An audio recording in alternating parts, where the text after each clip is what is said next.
In today's video, I'm going to teach you how to create a backlog in ClickUp. We'll walk through this step by step so you can quickly set up a structured backlog and understand the different views that come with the template.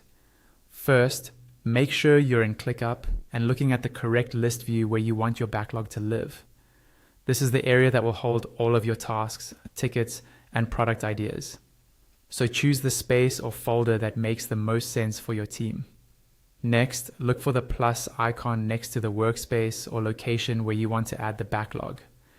Go ahead and click that plus icon. This is how you create something new in that part of ClickUp. From the options that appear, click on templates. Using a template is the fastest way to get a full backlog set up without having to build every view and field from scratch. Inside the templates area, click into the search bar and type the word backlog.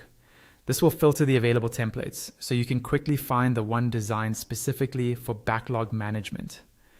When you see the template named Backlog, click on it to open its details. Here you can quickly preview what's included, like different views and default fields, so you know what you're about to add. Now, click on Use Template. ClickUp will ask you to confirm some options. One of the most important is giving your new list a name. Type in the list name you want to use. For example, the name of your product or team followed by backlog, so it's easy to recognize later. Once you've named your list, click on Use Template again to create it. ClickUp will now start setting everything up for you. After a moment, you'll be taken into your new backlog and you'll see a number of different views along the top. The first one is usually sprints. This view helps you organize backlog items into time-boxed sprints when you're ready to work on them. Give ClickUp a few seconds to fully load everything, up to about 15 seconds if needed. Once it's ready, you'll see more views. The next one is the Getting Started guide, which gives you a quick overview of how this backlog setup is intended to be used. You'll also see a ticket submission form. This is useful for capturing incoming requests from stakeholders in a consistent format, so nothing slips through the cracks. Then there's the Product Backlog Items view. This is where your main list of backlog tasks or user stories will live, and where you'll spend most of your time grooming and prioritizing.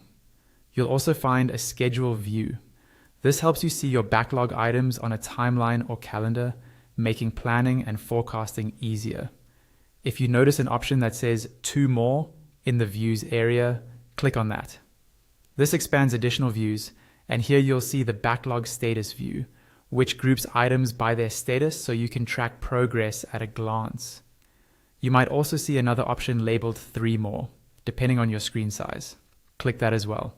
This will reveal the board view, which shows your backlog items in a drag and drop Kanban style, great for visual workflow management. And that's it. You've successfully created a backlog in ClickUp, complete with all the views you need to capture, organize, and manage your